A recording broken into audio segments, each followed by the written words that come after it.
ಅಮ್ಮನ ನೆನಪು ಕಾಡ್ತಾ ಇದೆ ದರ್ಶನ್ಗೆ. ಸಹೋದರನ ಬಳಿಯಲ್ಲಿ ತಾಯಿ ಆರೋಗ್ಯದ ಬಗ್ಗೆ ವಿಚಾರಿಸ್ಕೊಂಡಿದ್ದಾರೆ ದರ್ಶನ್. ಯಾಕೆ ಬರಲಿಲ್ಲ ಅಂತ ಕೂಡ ಕೇಳಿದ್ದಾರಂತೆ. ನೆನ್ನೆ ನಮಗೆ ಸಿಕ್ಕ ಮಾಹಿತಿ ಪ್ರಕಾರ ಮೀನಾ ತೂಗುದೀಪ್ ಅವರು ಕೂಡ ಭೇಟಿ ಆಗಬೇಕಾಗಿತ್ತು ದರ್ಶನ್ ಅವರನ್ನ, ಬಟ್ ಬರಲಿಲ್ಲ. ಯಾಕೆ ಬಂದಿಲ್ಲ ಅನ್ನೋದನ್ನ ತಮ್ಮನ ಬಳಿಯಲ್ಲಿ ವಿಚಾರಿಸ್ಕೊಂಡಿದ್ದಾರಂತೆ ದರ್ಶನ್. ಡೀಟೇಲ್ಸ್ ನಮ್ಮ ಪ್ರತಿನಿಧಿ ರೇಣುಕಾರಾಧ್ಯ ನೀಡ್ತಿದ್ರು. ರೇಣುಕಾರಾಧ್ಯ ವಿವರಿಸ್ತಾ ಇದ್ರೆ ನೋಡಿ, ಭೇಟಿ ಸಂದರ್ಭದಲ್ಲಿ ಅಮ್ಮ ಯಾಕೆ ಬರಲಿಲ್ಲ ಅಂತ ಕೇಳಿದ್ರಂತೆ ದರ್ಶನ್.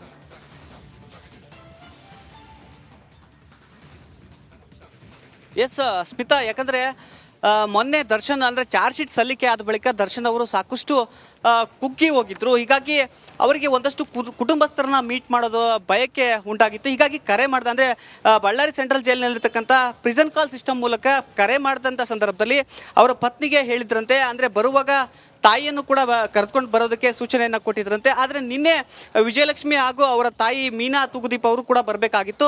ಆದರೆ ಕಾರಣಾಂತರಗಳಿಂದ ಅವರು ಬರಲಿಲ್ಲ.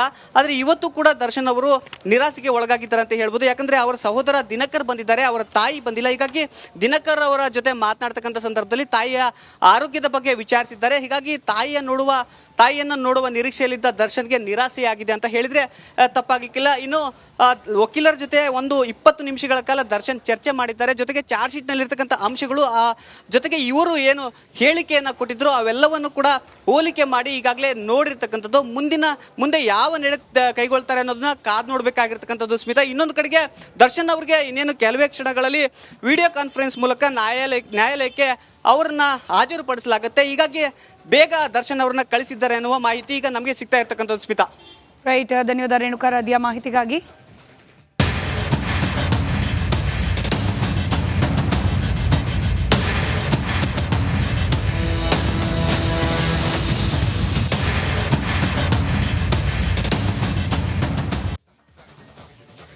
ನಾಗಮಂಗಲದಲ್ಲಿ ಆದ ಘಟನೆಯ ಕುರಿತಾಗಿ ಪೊಲೀಸರು ಎಫ್ಐಆರ್ ಅನ್ನ ದಾಖಲು ಮಾಡಿದ್ದಾರೆ. ರಿಪಬ್ಲಿಕ್ ಕನ್ನಡಕ್ಕೆ ಎಫ್ಐಆರ್ ನ ಪ್ರತಿ ಕೂಡ ಲಭ್ಯವಾಗಿದೆ. ಬರೋಬ್ಬರಿ 100ರಿಂದ 150 ಜನ, ಅದರಲ್ಲಿ ಸ್ಪೆಸಿಫಿಕಲಿ 53 ಜನರ ಹೆಸರನ್ನ ಹಾಕಿದ್ದಾರೆ. ಅದರ ಜೊತೆಗೆ ಇನ್ನು 100ರಿಂದ 150 ಜನ ಇನ್ವಾಲ್ವ್ ಆಗಿದ್ರು ಅಂತ ಕೂಡ ಹೇಳಿದ್ದಾರೆ. ಒಟ್ಟು 53 ಮಂದಿ ಆರೋಪಿಗಳ ವಿಳಾಸ ಪತ್ತೆ. 23 ಮಂದಿ ಒಂದು ಸಮುದಾಯದವರು, ಉಳಿದ 30 ಮಂದಿ ಇನ್ನೊಂದು ಸಮುದಾಯದವರು. ಬಟ್ ಇಂಟ್ರೆಸ್ಟಿಂಗ್ ಇರೋದು, ಈ ಎಫ್ಐಆರ್ ನಲ್ಲಿ ಘಟನೆ ಪ್ರಾರಂಭ ಆಗಿದ್ದು ಹೇಗೆ ಅಂತ ಹೇಳಿ ವಿವರಿಸಿದ್ದಾರೆ. ಇದನ್ನ Shri Ravi B J PSI Nagamangala town police ಠಾಣೆ ಇವ್ರು ಕೊಟ್ಟಿರೋ ಕಂಪ್ಲೇಂಟ್ ನ ಆಧಾರದ ಮೇಲೆ ಮಸೀದಿ ಮುಂಭಾಗದಲ್ಲಿ ಹೋಗ್ತಾ ಇರಬೇಕಾದ್ರೆ ಹಿಂದೂ ಹುಡುಗರು 23 ಜನ ಏನು ಹೆಸರಿಸಿದ್ದಾರೆ, ಇವ್ರು 23 ಜನ ಬೇಕು ಅಂತಲೇ ಪಟಾಕಿ ಸಿಡಿಸಿ ಜೈ ಶ್ರೀರಾಮ್ ಅನ್ನೋ ಘೋಷಣೆ ಕೂಗಿದ್ರು. ಇದು FIR ನಲ್ಲಿ ಉಲ್ಲೇಖ ಆಗಿರುವ ಮಾಹಿತಿ. ಇವ್ರು ಹಿಂಗೆ ಪಟಾಕಿ ಸಿಡಿಸಿ ಜೋರಾಗಿ ಘೋಷಣೆ ಕೂಗಿ ಅಲ್ಲಿದ್ದವರನ್ನ ಉದ್ರೇಕಕ್ಕೊಳಗಾಗುವಂತೆ ಮಾಡಿದ್ರು. ಗೃಹ ರಕ್ಷಕ ದಳ ಸಿಬ್ಬಂದಿಗಳು ಮೆರವಣಿಗೆಯನ್ನ ಮುಂದೆ ಹೋಗುವಂತೆ ಸೂಚಿಸಿದ್ರು ಕೂಡ ಅಲ್ಲೇ ಡ್ಯಾನ್ಸ್ ಮಾಡ್ತಾ ಇದ್ರು. ಅಲ್ಲಾಹ್ ಮಸೀದಿ ಬಳಿ ಸುತ್ತಮುತ್ತ ಇದ್ದ ಮುಸ್ಲಿಂ ಕೋಮಿನವರಾದ ಸೋ ಒಂದು 30 ಜನ ಹೆಸರು, ಇವರೆಲ್ಲರೂ ಆ ನಂತರದಲ್ಲಿ ಅಟ್ಯಾಕ್ ಮಾಡಿದ್ರು ಅಂತ ಹೇಳಿ ಬರೆಯಲಾಗಿದೆ. FIR ನ ಪ್ರತಿ ರಿಪಬ್ಲಿಕ್ ಕನ್ನಡಕ್ಕೆ ಲಭ್ಯವಾಗಿದೆ. 23 ಮಂದಿ ಮೊದಲಿಗರಾಗಿ ಪ್ರಾರಂಭವಾಗಿ ಒಂದು ಸಮುದಾಯದವರ ಹೆಸರು, ಅದಾದ ನಂತರದಲ್ಲಿ ಉಳಿದವರ ಹೆಸರು. ಕಿರಣ್, ಭರತ್, ಅಭಿಷೇಕ್, ಗೋವಿಂದ, ಅರುಣ್, ಸಂಜಯ್, ಕೀರ್ತಿ, ಪೃಥ್ವಿ, ಹೇಮಂತ, ಚಂದ್ರಶೇಖರ, ಶ್ರೀನಿವಾಸ್, ಹೀಗೆ ಒಟ್ಟು 23 ಮಂದಿಯ ಹೆಸರನ್ನ ಇಲ್ಲಿ ಸೂಚಿಸಲಾಗಿದೆ. ಅದಾದ ನಂತರದಲ್ಲಿ ಪ್ರಾರಂಭವಾಗುತ್ತೆ ಇರ್ಷಾದ್ ಪಾಷಾ, ಇಮ್ರಾನ್ ಪಾಷಾ, ಮುನೀರ್ ಅಹಮದ್, ಇರ್ದಿಶ್ ಪಾಷಾ, ಫಾಜಿಲ್ ಖಾನ್, ಹಿಂಗೊಂದು 30 ಜನರ ಹೆಸರು ಕೂಡ ಮೆನ್ಷನ್ ಆಗಿದೆ. ಒಟ್ಟು 53 ಮಂದಿಯ ಹೆಸರು ಸ್ಪೆಸಿಫಿಕಲಿ. ಅದಾದ ನಂತರದಲ್ಲಿ 100ರಿಂದ 150 ಮಂದಿ ಉಳಿದವರು ಕೂಡ ಭಾಗಿಯಾಗಿದ್ರು. ಆದರೆ ಎಲ್ಲ ಘಟನೆ ಪ್ರಾರಂಭ ಆಗಲಿಕ್ಕೆ ಗಣೇಶ ಮೆರವಣಿಗೆಯಲ್ಲಿ ಭಾಗಿಯಾಗಿದ್ದ ಹುಡುಗರೇ ಕಾರಣ ಅಂತ ಹೇಳಿ ಪೊಲೀಸ್ ಸಿಬ್ಬಂದಿನೇ ಬರೆದು ಬಿಟ್ಟಿದ್ದಾರೆ. ಇದರಲ್ಲಿ ಕಂಪ್ಲೇಂಟ್ ದಾಖಲಾಗಿರೋದು Ravi B J PSI Nagamangala town police ಠಾಣೆ ಇವರಿಂದ ದಾಖಲಾಗಿರುವ ಕಂಪ್ಲೇಂಟ್. ಅದರಲ್ಲಿ ಹೇಳಿದ್ದಾರೆ, ನಾವು ಹೇಳಿದ್ವಿ ಮಸೀದಿ ಮುಂದೆ ನಿಲ್ಲಬೇಡಿ, ಅಲ್ಲಿ ಡ್ಯಾನ್ಸ್ ಮಾಡಬೇಡಿ, ಕುಣಿಬೇಡಿ ಅಂತ ಹೇಳಿ, ಆದರೂ ಕೇಳಲಿಲ್ಲ. ಬೇಕು ಅಂತಲೇ ಅಲ್ಲೇ ಪಟಾಕಿ ಸಿಡಿಸಿದ್ರು, ಬೇಕು ಅಂತ ಅಲ್ಲೇ ಜೋರಾಗಿ ಜೈ ಶ್ರೀರಾಮ್ ಅಂತ ಘೋಷಣೆ ಕೂಗಿದ್ರು. ಹಿಂಗಾಗಿ ಗಲಾಟೆ ಆಗೋಯ್ತು ಅಂತ ಬರೆದಿದ್ದಾರೆ ಕಂಪ್ಲೇಂಟ್ನಲ್ಲಿ. ಇದು ರಿಪಬ್ಲಿಕ್ ಕನ್ನಡಕ್ಕೆ ಲಭ್ಯವಾಗಿರುವ FIR ಪ್ರತಿಯ ಡೀಟೇಲ್ಸ್. ನಿನ್ನೆಯಿಂದ ನಾಗಮಂಗಲದಲ್ಲಿ ನಡೆದಿರುವ ಈ ಗಲಭೆ ಪ್ರಕರಣಕ್ಕೆ ಸಂಬಂಧಪಟ್ಟಂತೆ ಒಟ್ಟು 23 ಮಂದಿ ಹಿಂದೂ ಹುಡುಗರನ್ನ ಆರೋಪಿಗಳಾಗಿ, 30 ಮಂದಿ ಮುಸಲ್ಮಾನ್ ಸಮುದಾಯದವರನ್ನ ಆರೋಪಿಗಳಾಗಿ, ಹಾಗೆ ಉಳಿದಂತೆ ಇನ್ನು 100 ರಿಂದ 150 ಮಂದಿ ಭಾಗಿಯಾಗಿದ್ದಾರೆ ಅನ್ನೋದನ್ನ ಇಲ್ಲಿ ಹೆಸರಿಸಲಾಗಿದೆ.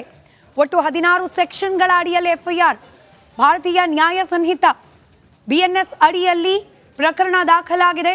BNS 109, 115 ಸಬ್ ಕ್ಲಾಸ್ 2, 118 ಸಬ್ ಕ್ಲಾಸ್ 1, 121 ಸಬ್ ಕ್ಲಾಸ್ 1 ಹೀಗೆ ಒಟ್ಟು 16 ಸೆಕ್ಷನ್ಗಳ ಅಡಿಯಲ್ಲಿ ದೂರನ್ನ ದಾಖಲು ಮಾಡಿಕೊಳ್ಳಲಾಗಿದೆ.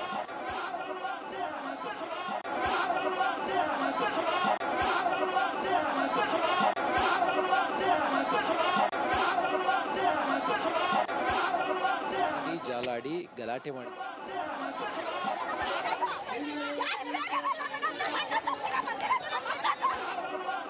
ನೋಡಿ, ದೃಶ್ಯದಲ್ಲಿ ರಿಪಬ್ಲಿಕ್ ಕನ್ನಡದ ಒಂದಷ್ಟು ಎಕ್ಸ್ಕ್ಲೂಸಿವ್ ದೃಶ್ಯಾವಳಿಗಳನ್ನ ನೀವು ಗಮನಿಸ್ತಾ ಇದ್ದೀರಿ. ಯಾವ ಹಂತಕ್ಕೆ ಹೋಗಿತ್ತು ನಿನ್ನೆ ಪರಿಸ್ಥಿತಿ ಅನ್ನೋದನ್ನ ಈ ದೃಶ್ಯಗಳು ವಿವರಿಸಿ ಹೇಳ್ತಾ ಇರೋದು.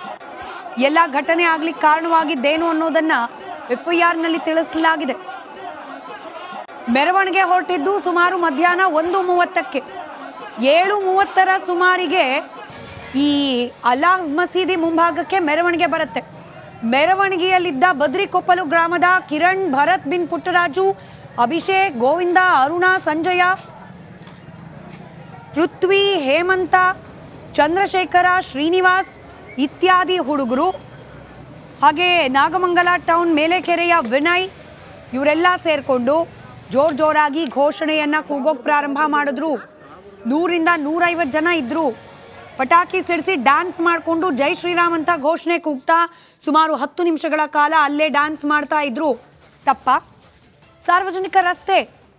ಸಾರ್ವಜನಿಕ ರಸ್ತೆ ಮೆರವಣಿಗೆಗೆ ಅನುಮತಿ ಪಡ್ಕೊಂಡಿದ್ದಾರೆ. ಅನುಮತಿ ಪಡೆಯಲಾಗಿತ್ತು ಅನ್ನೋದನ್ನ ಕೂಡ FIR ನಲ್ಲಿ ಉಲ್ಲೇಖ ಮಾಡಲಾಗಿದೆ. ಹಂಗಿದ್ದ ಮೇಲೆ ಮೆರವಣಿಗೆಯ ಭಾಗವಾಗಿ ಪಟಾಕಿ ಸಿಡಿಸೋದು, ಜೈ ಶ್ರೀರಾಮ್ ಘೋಷಣೆಗಳನ್ನ ಕೂಗೋದು, ಡ್ಯಾನ್ಸ್ ಮಾಡೋದು ಇದೆಲ್ಲ ಮಾಡೋಂಗಿಲ್ಲ ಅಂತ ಹೇಳಿ ಪೊಲೀಸ್ ಇಲಾಖೆಯಿಂದ ಏನಾದರೂ ಸ್ಪೆಸಿಫಿಕ್ ಆರ್ಡರ್ಗಳನ್ನ ಕೊಡಲಾಗಿತ್ತಾ? ಡ್ಯಾನ್ಸ್ ಮಾಡಿದ್ದು ರಸ್ತೆ ಮೇಲೆ, ಸಾರ್ವಜನಿಕರ ರಸ್ತೆ ಮೇಲೆ. ಆದ್ರೆ ಇಲ್ಲಿ ಮೆನ್ಷನ್ ಆಗಿರೋದು ನಾವಲ್ಲಿ ನಿಲ್ಬೇಡಿ ಹೋಗಿ ಅಂತಂದ್ವಿ, ಮುಂದೆ ಹೋಗಿ ಇಲ್ಲಿ ನಿಲ್ಬೇಡಿ ಅಂತ ಹೇಳಿದ್ವಿ. ಆದ್ರೂ ಕೂಡ ಅಲ್ಲೇ ಇದ್ರು, ಅಲ್ಲೇ ಡ್ಯಾನ್ಸ್ ಮಾಡ್ತಾ ಇದ್ರು. ಸ್ಥಳದಲ್ಲಿ ಬಂದೋಬಸ್ತ್ಗೆ ಕರ್ತವ್ಯದಲ್ಲಿದ್ದ ನಾನು, ಅಂದ್ರೆ ಈ ಕಂಪ್ಲೇಂಟ್ ಕೊಟ್ಟಿರುವ ರವಿ ಅವರು, ಹಾಗೆ ನಮ್ಮ ಠಾಣಾ ಸಿಬ್ಬಂದಿ ಅಧಿಕಾರಿಗಳಾದ ಅಶೋಕ್ ಕುಮಾರ್ ಅವರು, ಚಂದ್ರಪ್ಪ ಅವರು, ನಿಂಗರಾಜು ಅವರು, ಗಂಗಾಧರ್ ಅವರು ಇತ್ಯಾದಿ ಇವರೆಲ್ಲ ಮುಂದಕ್ಕೆ ಹೋಗಿ ಅಂತ ಹೇಳಿದ್ವಿ. ಆದ್ರೂ ಮುಂದಕ್ಕೆ ಹೋಗ್ದಲೇ ಅಲ್ಲೇ ಇದ್ರು.